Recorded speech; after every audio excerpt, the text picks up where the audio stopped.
Kauna-unahan sa Pilipinas. NBC Manila Broadcasting Company. DZRH, member, kapisanan ng mga broadcaster ng Pilipinas. Nag-aaral po ako mabuti, Lola. Tingnan niyo naman ang class cards ko. Matataas naman po, di ba? Pasok pa rin po ako sa pagiging cum laude. Nangangamba lang kami ng lolo mo. Baka yan lalaking yan ang sumira ng pangarap mo.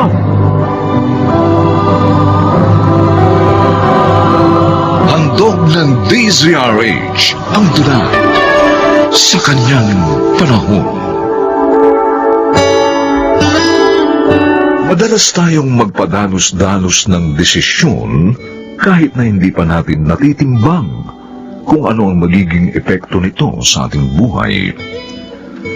Mga kaibigan, narito po ang naging karanasan ni Rosalie sa ating dulang sa kanyang panahon.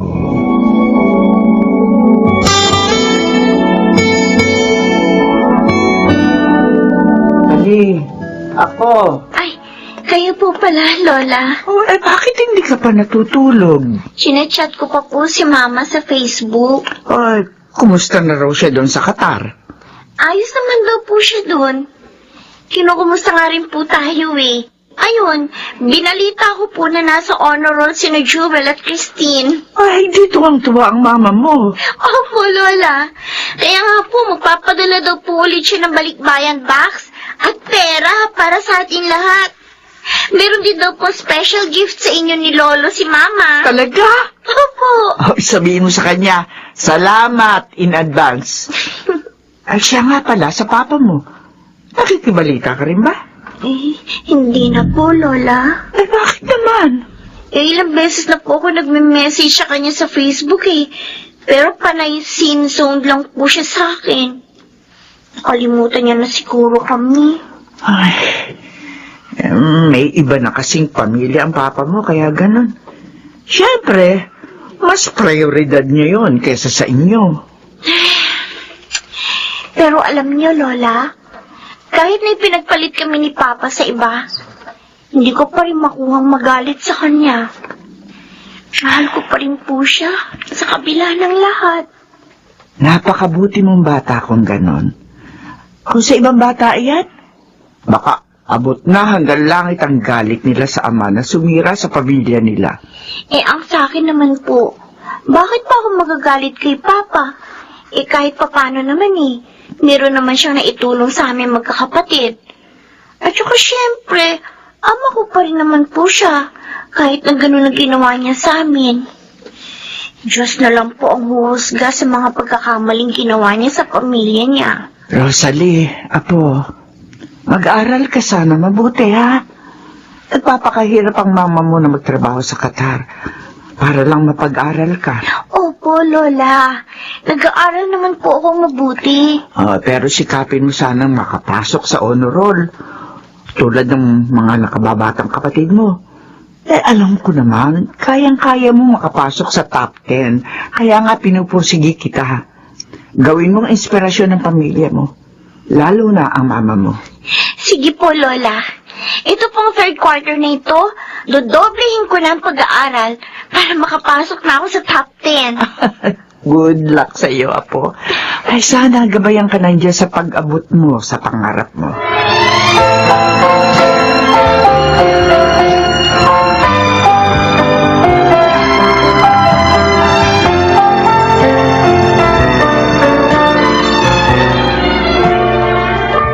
Uy, Rosalie, congratulations ha!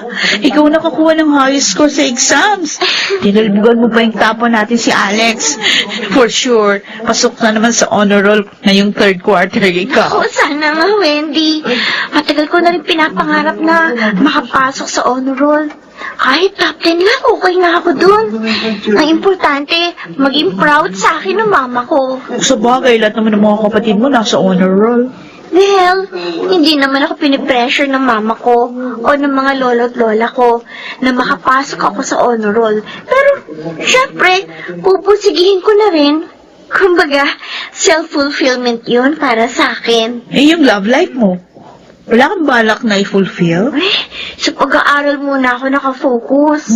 At saka, hello, third year high school pa lang tayo. Masyado pa akong bata para mag-love life.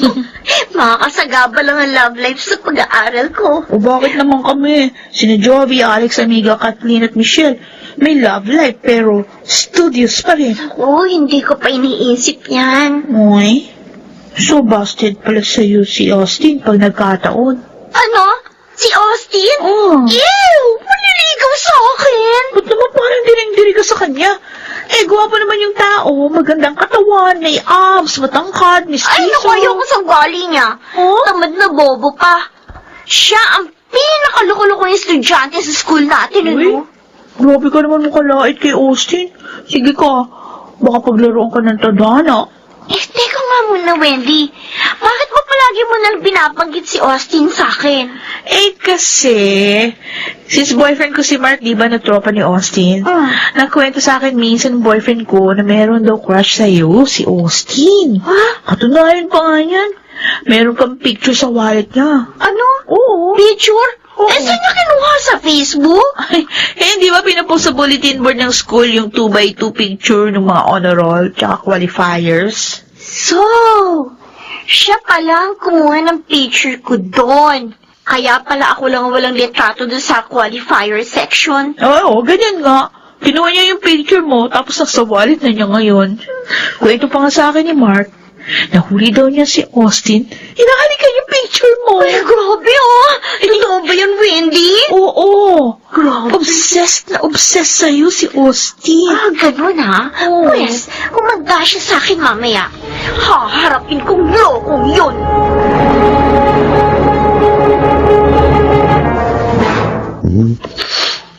Hoy, Austin!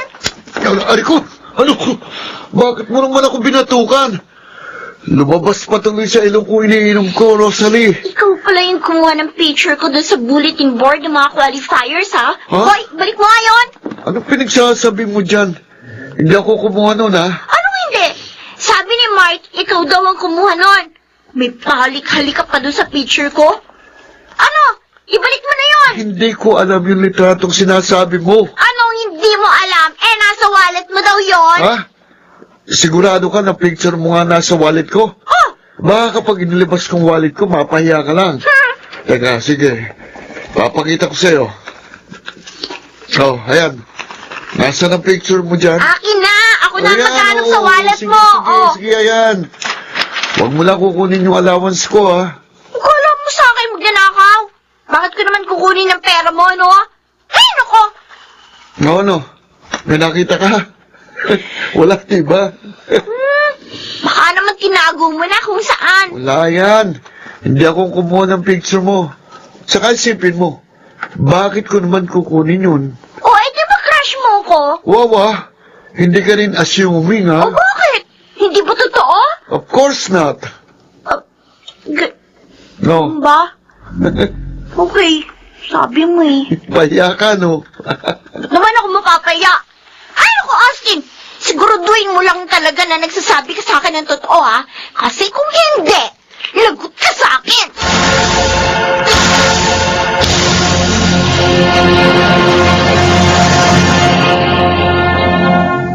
Hindi ka ba nagsasawa sa paghahatid sa akin pa uwi? Bakit naman ako magsasawa? Eh, nararamdaman kong gusto mo naman akong kasama. Ano ka? Ayoko nga kasama ka eh. Oo. Ikaw lang naman dyan ang makulit. Sunod ka ng sunod sa akin. O, eh, kesa masira ang beauty ko sa konsumisyon, eh, di hinahayaan na lang kita. Tutal, nakakatipid naman ako sa pamasahe, kasi ikaw lagi ang taya. Sige, deny pa more. Eh, sa pagkakaalam ko, hinakahanap mo pa ako kina Mark at Wendy kapag time na ng uwian at wala pa ako. Ay, naku, Oo. ewan ko sa'yo. Basta liliwanagin ko lang sa'yo, ha? Hindi pa tayo close. Oh, bakit ka natatawa dyan? Pero nakakatawa? Oo, ikaw. Natatawa talaga ako sa'yo kapag tinatarayan mo ako eh. Pero aaminin ko nakikitan ako sa'yo kapag ginagawa mo yan. Ewan ko sa'yo, Austin. Rosalie, may aminin ako sa'yo eh. Yung tungkol sa litrato mo doon sa bulletin board ng qualifiers, ako talaga kumuha nun. So, totoo yung kwento sa akin ni Wendy. Nasabi ni Mark, nasa wallet mo yung picture ko. At nahuli ka ng mga tropa mo na hinahalikan yun. Oo, totoo yun. Kasi matagal na akong may gusto sa'yo eh. Matagal na akong lihim na nagmamahal sa'yo.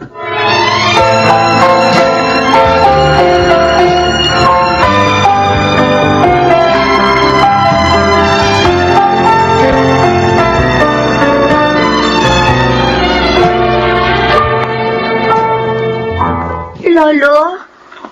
Lola? Pinatawag niyo po ako. Bakit po? Maupo ka dyan. Bakit po kayo galit sa akin, Lolo?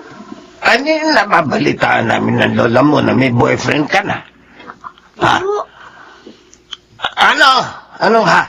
Sagutin mo ang tanong ko. sige po. Aaminin ko po. May boyfriend na po ako. Ha? Eh, sino? Yung lalaking madalas na magatid sa'yo dito pa uwi? Opo. Naku ako, di ba kabilin-bili na namin sa ng lolo mo? Huwag ka muna magbo-boyfriend hanggat hindi ka nakatatapos ng pag-aaral mo. Lolo, Lola, hindi ko naman po napapabayaan ang pag-aaral ko eh. Bakit mo kami sinuway? Ang buong akala namin matino ka. Ang buong akala namin nag-aaral ka na mabuti. Nag-aaral po ako mabuti, Lo. Tignan niyo naman po yung class cards ko. Matataas naman po, di ba? Pasok pa rin po ako sa pagiging cum laude. Nangangamba lang kami ng lolo mo na baka yung lalaking yan ang sumira ng pangarap mo. Hindi po, Lola. Mabait po si Austin. Kailan pa kayo ng lalaking yun? Mag-iisang buwan na po. Disappointed ako sa'yo. Lolo naman. Hiwalayan mo ang lalaking yun. Baka hindi ka makatapos ng pag-aaral ng dahil lang sa kanya. Ay, naku, Rosalie. Masasayang ang pinaghirapan mo pag nagkataon.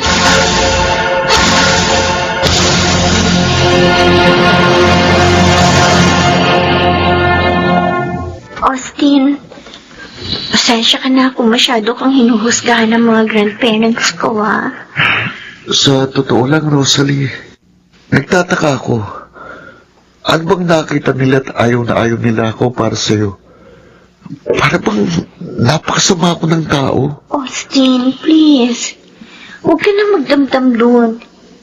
Kahit ano pa man ang sabihin nila, tayo pa rin naman ang masusunod, hindi ba? Austin, sana huwag kang sumuko sa pakikipaglaban sa pagmamahalan natin.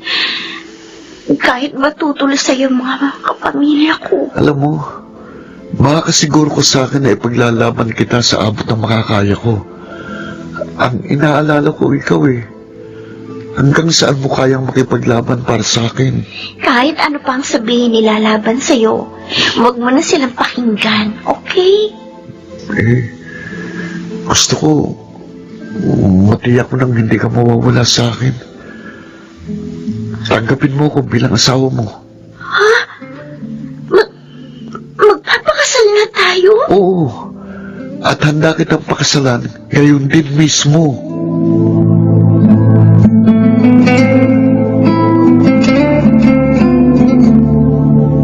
Pasensya ka na, Rosalie, kung naistorbo ko kayong mag-asawa.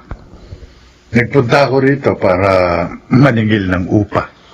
Mike, ang totoo niyan, wala pa kaming pambayad sa'yo eh. Pero nagdidilihensyo na si Austin ngayon. Baka bukas o sa makalawa pa kami makabayad ng upa sa'yo. Ganun ba?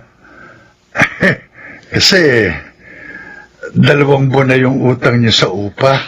Yun nga, Mike, nahihiya na kami sa'yo. Kasi ilang beses mo na kami binigyan ng palugit. Oo nga pero... Pero sa pagkakataong ito, pinapangako namin sa'yo, makakabayad din kami sa'yo ng utang namin.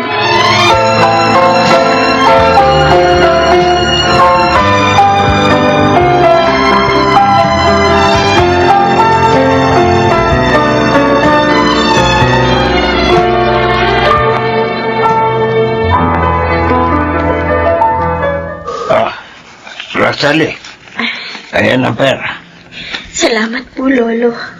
Lola, malaki bagay itong perang pinahiram niyo sa akin. 2 taon na kayo mag-asawa ni Austin. Pero hanggang ngayon, ay hindi ka pa rin niya nabibigyan ng magandang buhay. Opo, nahihirapan po kami ngayon ng asawa ko eh. Pero alam ko po, darating nga araw aasenso rin kami.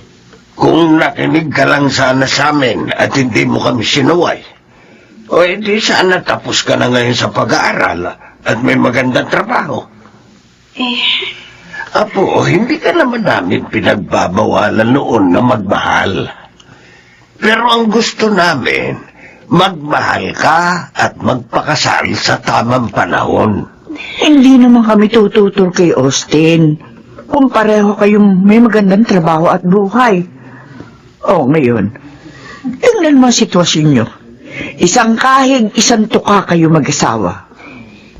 Ang totoo po niyan, nagsisisi na rin po kami ni Austin kung bakit naging mapusok agad kami. Oo, mahal namin ang isa't isa. Pero hindi namin napagplanuhang maigi ang mga buhay namin. Kaya eto kami ngayon, naghihirap. Magsisimang kayo. Huli na. Domeng, hindi pa. Hindi pa huli ang lahat. Pwede pang mabago ang buhay nila kung tutulungan natin sila.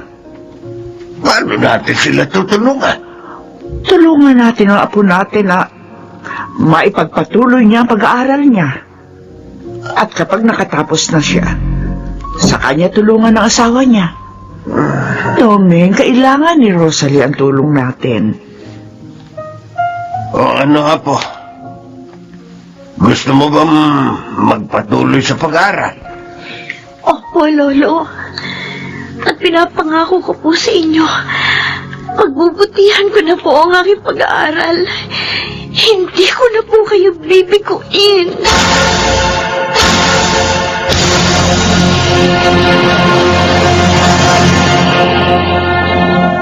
Huwag kang padalos-dalos sa iyong pagpapasya. Ikalma muna ang ating sarili para maiwasan ang pagsisisi dahil sa maling desisyon. Laging mag-isip ng mabuti at huwag pairali ng emosyon dahil maaari itong makaapekto sa iyong buhay oras na ikaw ay magkamali sa kanyang panahon.